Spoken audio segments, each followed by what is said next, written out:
En el nombre de Jesús, qué gusto ver a cada uno de ustedes en la casa de Dios. Hay una alabanza que cantamos que dice que hay libertad en la casa de Dios. Amén. Hay libertad y podemos danzar, podemos gozarnos en la casa de Dios porque hay libertad. Amén. Hay libertad. Gloria a Dios. Estamos el día de hoy terminando lo que es nuestra tercera parte de la serie que se llama El cielo en la tierra. Y cuántos su alma se ha regocijado al escuchar la palabra del Señor. Amén, gloria al Señor. Y damos gracias a Dios porque las últimas 2 semanas, hermanos, hemos visto cómo Dios hizo, cómo Dios hace lo imposible al llegar a donde estamos. ¿Sí o no, hermanos? Cuando pensamos en nuestra vida, cuando yo pienso en la vida de mi hermano Eden, cuando pienso en la vida de cada uno de ustedes, Dios hizo lo imposible para llegar a donde tú estás. Y en esta temporada navideña, hermano, tenemos que saber que ese es el mensaje. El mensaje no es Santa Claus, el mensaje no son los Reyes Magos. Yo sé que eso celebra el 6 de enero, ¿verdad? No es el bebé que se encuentra en el panecito ese. O sea, aunque todas esas cosas nos gustan, ¿sí o no?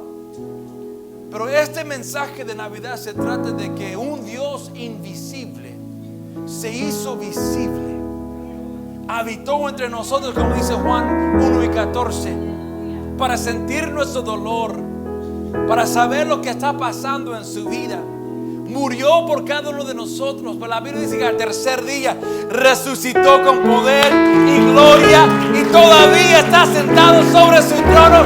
¿Cuántos alaban al Señor por eso? Amén, amén, amén. Gloria a este infinito Dios se conformó.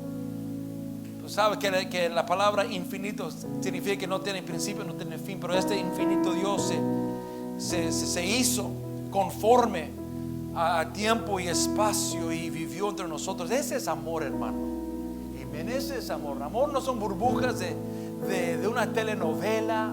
Ay, mira que Juancho la amó a la Salma, que no sé qué. No. Eso no es amor, hermano. Ese no es amor. El amor es que Dios murió por nosotros, aun cuando éramos pecadores, como dice la palabra del Señor. Estábamos destituidos de la gloria de Dios, pero Él nos amó y gracias a Él que estamos aquí el día de hoy. ¿Cuántos alaban a Dios por eso? Gracias a los hermanos músicos y a cada uno de ustedes por estar aquí en este día. En un momento algunos hermanos algunos personajes de la Biblia me van a ayudar a predicar. Pero simplemente para hacer un repase de los mensajes que hemos estado escuchando. Uno de los mensajes que hemos estado escuchando en las últimas 2 semanas ha sido que Dios siempre está cerca. Dios siempre está cerca, siempre está presente. Dios es nuestra luz en la oscuridad. Él es nuestra paz en medio del caos. Él es nuestra provisión en medio de la escasez. Dios es nuestra esperanza en medio de un mundo que no tiene esperanza. Y a través de nuestra fe en Cristo Jesús, tú y yo podemos tener una experiencia del cielo aquí en la tierra. Estaba yo leyendo en estos días en Apocalipsis que la palabra habla que allá en el cielo no hay oscuridad, siempre hay luz. La palabra dice que Él va a agarrar tus lágrimas y los va a quitar. Dice la Biblia que allá en el cielo no va a haber enfermedades, no va a haber un montón de cosas. Y yo sé que aquí en la tierra sí lo hay. Hay guerras, ¿sí o no? Hay hambre, hay un montón de cosas que estamos enfrentando aquí en la tierra. Pero cuando tú y yo tenemos a Cristo en nuestra vida, eso no quiere decir que Él quita eso, sino que eso significa que Él nos da esa paz, ese gozo que el mundo no puede dar y tampoco el mundo puede quitar. ¿Por qué? Porque tenemos a Cristo y Él es suficiente. Alguien diga, Él es suficiente. Y fíjese, hermano, que cuando tú le pides a Dios que abra tus ojos para ver y oídos para escuchar, ¿sabe lo que Dios va a hacer? Va a contestar tu petición. ¿Sí? Él se va a revelar quién es Él, así como Él hizo con el pueblo de Israel. Cuando Él le dijo, sabes que mi nombre es Jehová Jireh, que significa el Señor proveerá.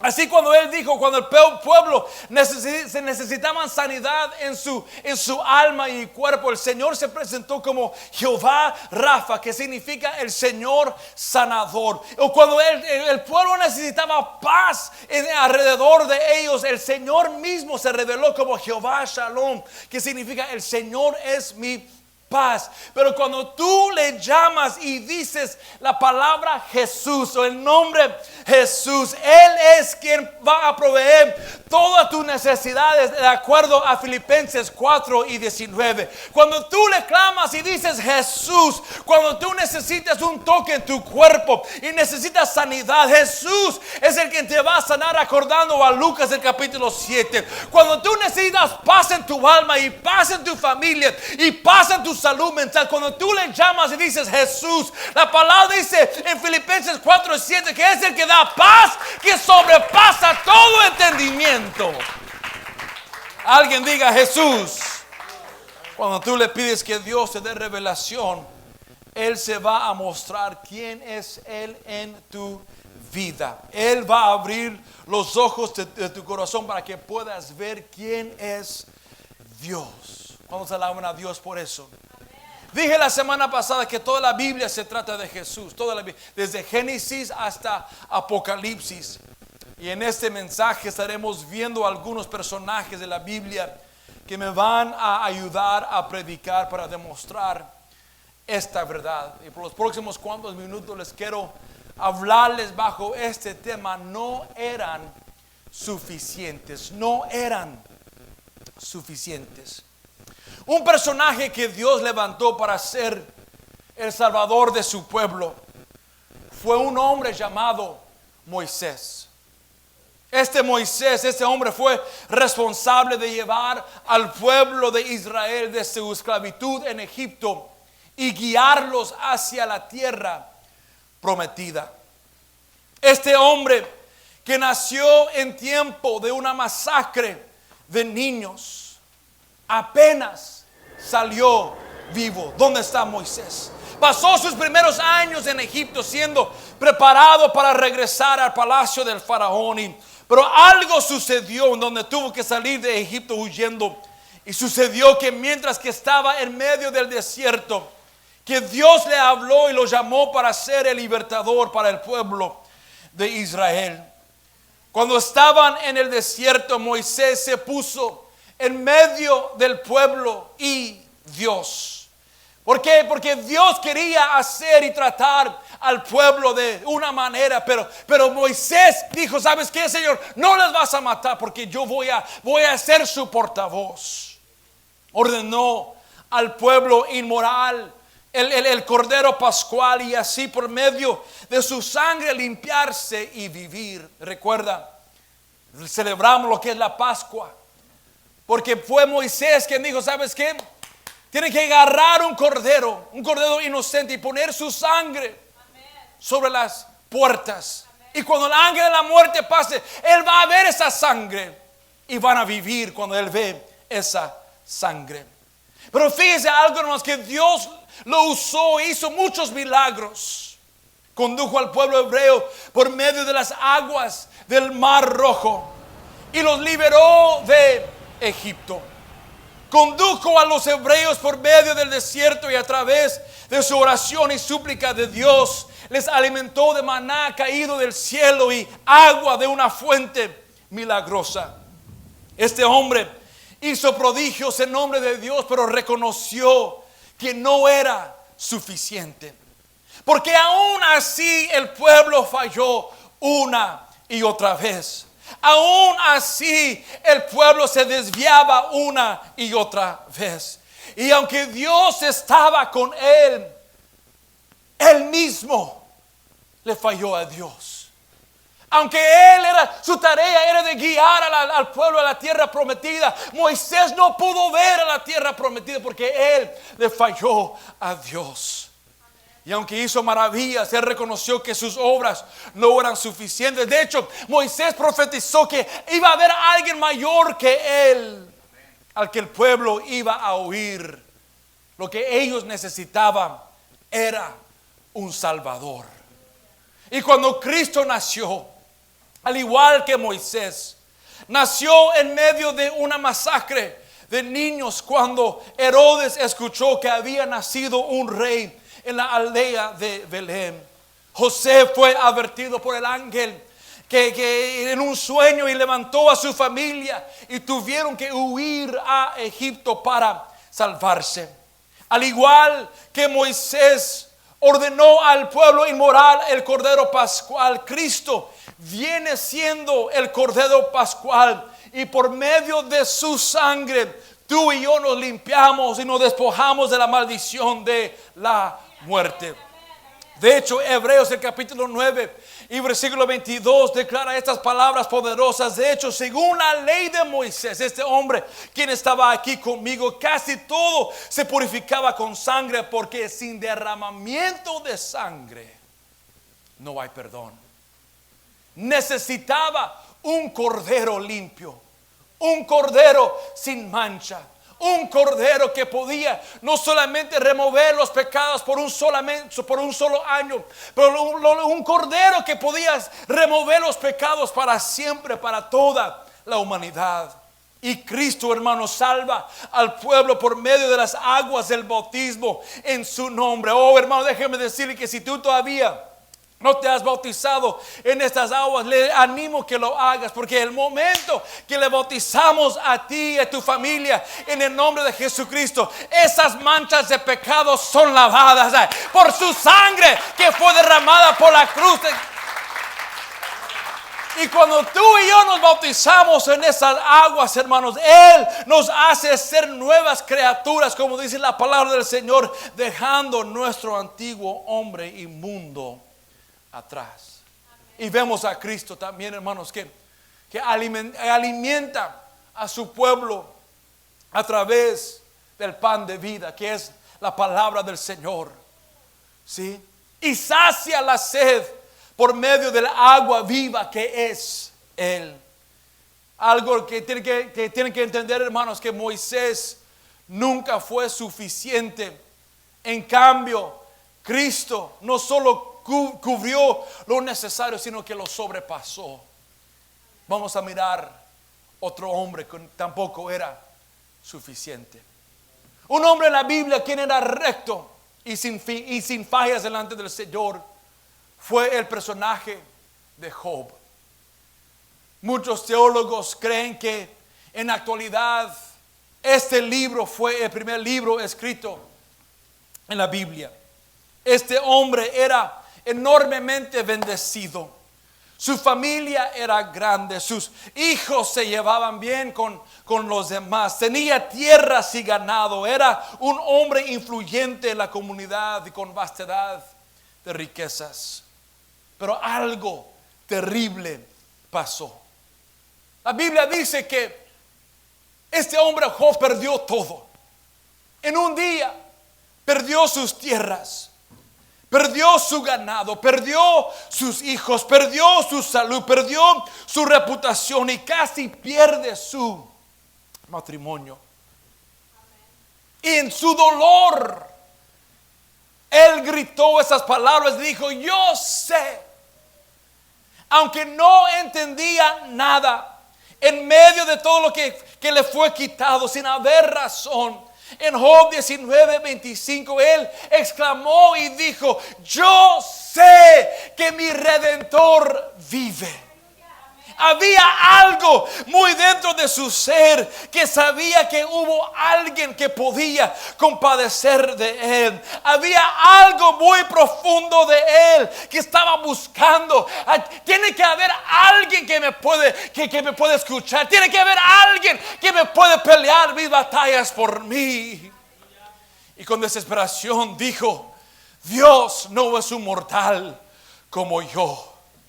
Pero me encanta lo que dice Job 9:33. Fue una profecía. Dijo, si tan solo hubiera un mediador entre nosotros, alguien que pudiera acercarnos el uno al otro, ese mediador podría hacer que Dios dejara de golpearme y ya no viviera aterrorizado de su castigo. Entonces podría hablar con Él sin temor, pero no puedo lograrlo con mis propias fuerzas. Lo que Job necesitaba era un mediador. Todo se le fue quitado. Y aquí tienes a este hombre gritando, yo necesito a alguien. Necesito que alguien pelee mi caso por mí. Necesitaba un abogado que podía representarlo ante el tribunal eterno. Él estaba diciendo que era inocente y quería a alguien que le ayudara. Yo necesito un abogado. Yo necesito un mediador.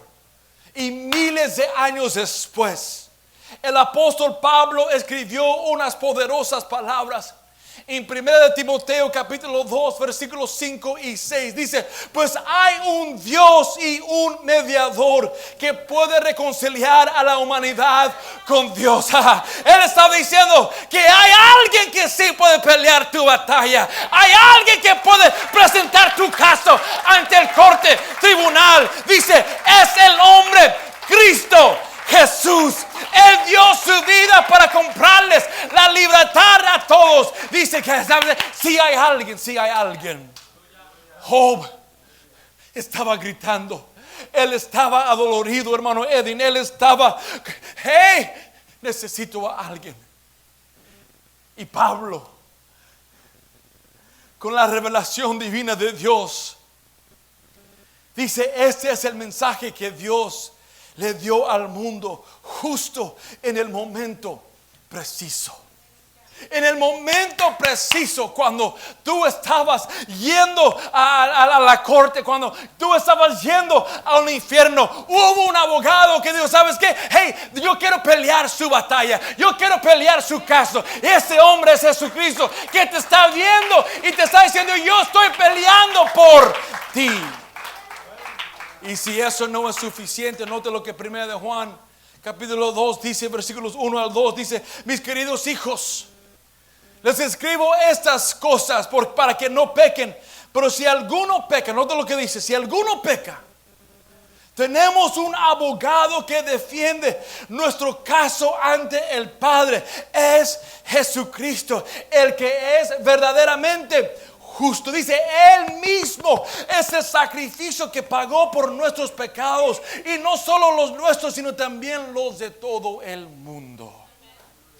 Yo no sé de ti, hermano o hermana, amigo y amiga, pero hay veces donde yo peco, hay veces donde le fallo a Dios como el pueblo de Israel. Pero yo doy gracias a Dios que hay un mediador, hay un abogado que está peleando mi caso. Hay un abogado que dice, hey, no me des por vencido, ya ese es mi hijo, esa es mi hija. Porque levanta tu mano y dígale, gracias Señor por pelear mi batalla. Gracias Señor por pelear y tener mi caso delante de ti, Señor. Gracias Señor. Vamos, iglesia, levanta tu voz y estás agradecido que Dios está por ti. Dile gracias Señor. Aleluya. La Biblia habla de un profeta de Dios, Jonás. Que Jonás tenía la tarea de profetizar al pueblo de Nínive. Todo quien le oía se arrepentía y encontraba la salvación. Con todo esto, Jonás aún no tenía amor por los no salvos. Cuando le pidieron ir a predicar a Nínive, prefirió partir hacia otro camino. Se fue para Tarsis y dijo, ¿sabes qué? Yo no voy a ir allá. Y mientras que iban hacia Tarsis, Dios mandó una gran tempestad para recordarle su deber. Dios, ¿sabes qué? Tú vas a escucharme, tú vas a oír mi mensaje. Y mientras que estaban ahí en esa gran tormenta, agarraron a Jonás y se lo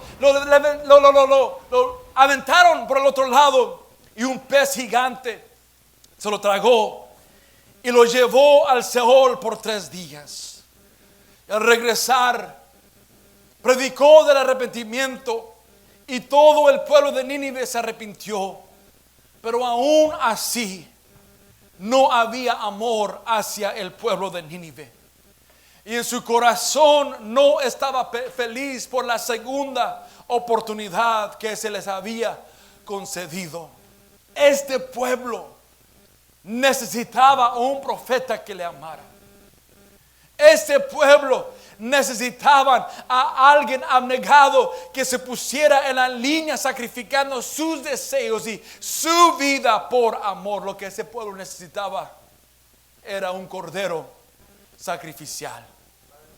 Lo que ellos necesitaban era alguien que les iba a compadecer de ellos, tener empatía, tener amor y decir, ¿sabes qué? Tú lo puedes hacer. Ellos necesitaban este cordero.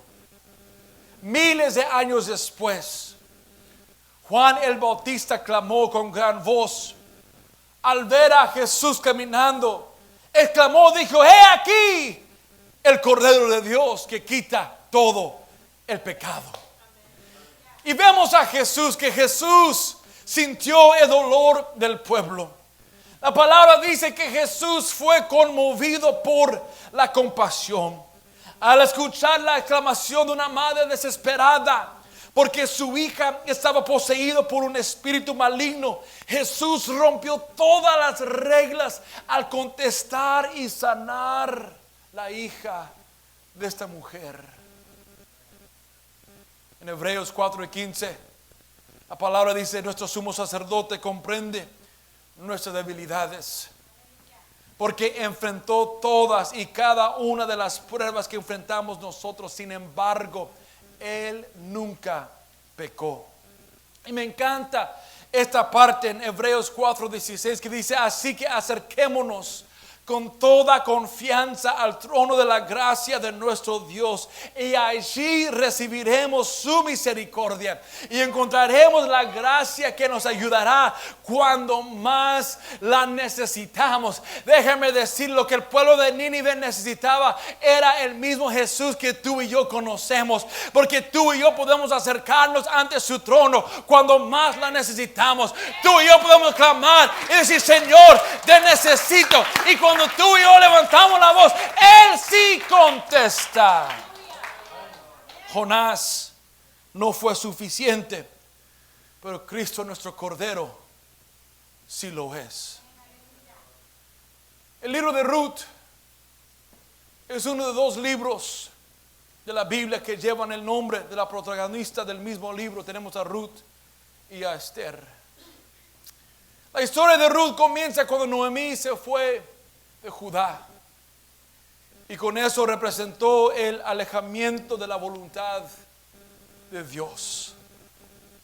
Los productos de su alejamiento fueron la muerte tanto de su esposo como de sus 2 hijos. Ruth, una de las nueras de Noemí, decidió seguir a su suegra Noemí de regreso a una aldea, a un pueblo de Judá llamado Belén.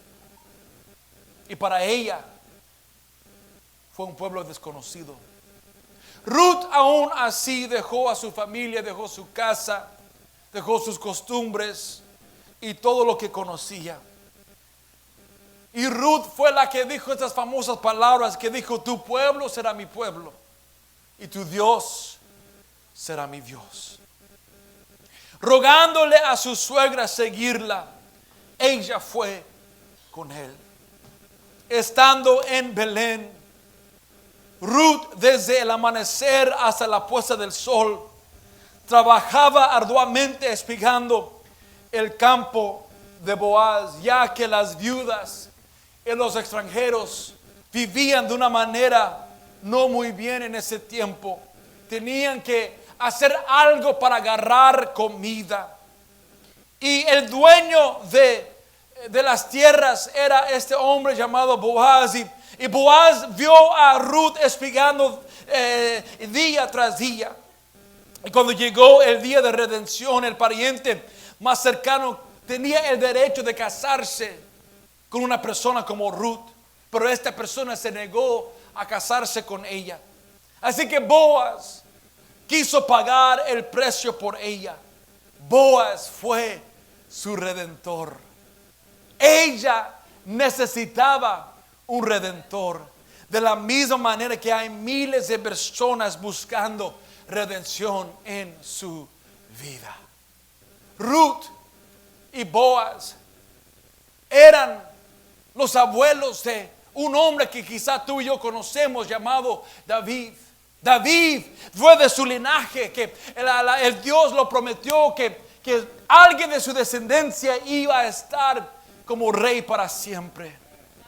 Pero fíjese algo, hermanos, que Boaz no fue suficiente. Aunque él la redimió a Ruth, no fue suficiente.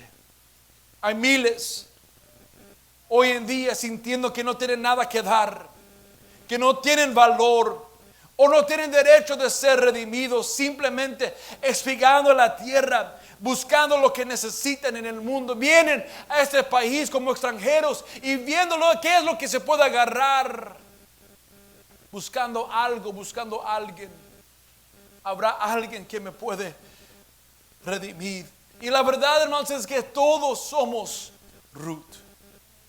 Todos somos Ruth. En el sentido de que nuestros antepasados y ambiente y entorno no nos sacaron, no nos ayudaron.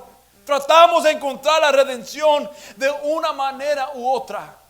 Tratamos de encontrar cumplimiento en alguien más. Tratamos de encontrar felicidad en una nueva experiencia. Aún tratas de encontrar algo en la iglesia, porque piensas que al venir a la iglesia te hace una buena persona.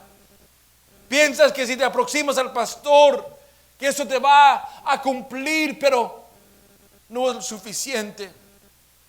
Boaz no era lo suficiente para redimir a Ruth.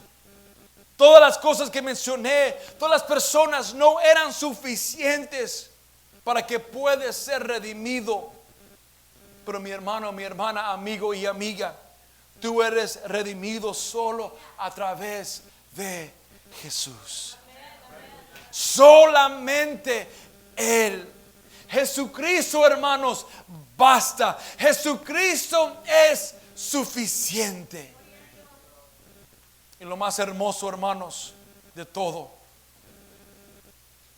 es que por los ejemplos de Moisés, de Jonás, de Job y de Ruth, pudimos ver que ellos no eran suficientes y que todos necesitaban de un Salvador. Y de eso se trata este mensaje y esta temporada navideña, que solamente Cristo es lo suficiente para salvarnos.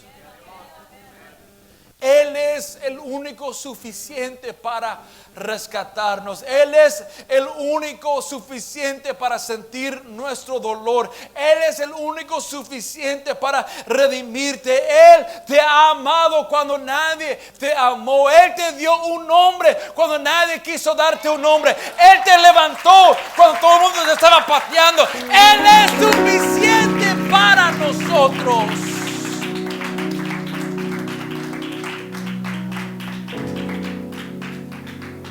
La Biblia habla de que había 3 magos viniendo a adorar al Señor. La palabra dice que trajeron a regalos para adorar al Señor. La Biblia dice que la adoraron y se postraron ante su majestuosidad. El día de hoy,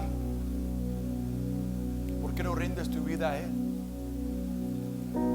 Pero nota algo, hermanos, que Dios no quiere regalos. Dios quiere tu corazón. En estos días celebraron lo que es el 12 de diciembre, en el país de México. Yo recuerdo viviendo allá en la Ciudad de México, miles de personas, miles, pero miles y miles de personas llegaban a la Ciudad de México para traer una ofrenda. Y trajeron comida, traían un montón de cosas para decir, ¿sabes qué? Este es mi regalo para ti. Dios no quiere regalos. Dios no quiere tu justicia, porque en sí lo que yo le traigo al Señor no es nada, no es lo suficiente. Pero lo que Dios quiere el día de hoy es tu corazón. Él es paciente porque Él te ama y está tocando a la puerta de tu corazón. Y Él está diciendo, ¿por qué no abres tu corazón a mí? Y tenemos a Job, tenemos a Ruth, a Jonás, a Moisés. Ellos reconocen el día de hoy que no eran suficientes. Y mientras que los músicos y los cantantes empiezan a subir y venir, van a empezar a entonar esta alabanza, te invito a que levantes tus manos y le digas al Señor, Señor, te entrego mi vida, mis deseos. ¿Por qué no se ponga de pie en este lugar? Dile, Señor, te entrego mis planes. Y en esta temporada navideña, tú eres la única razón de mi adoración, Señor. Si esa es tu primera vez haciendo esto, hermano, dígale, Señor, levante sus manos al Señor, cierre tus ojos y simplemente diga, Señor, te entrego mi corazón. Señor, te entrego mi vida a ti, Señor. No es algo complicado, mi hermano o hermana, no es algo así que,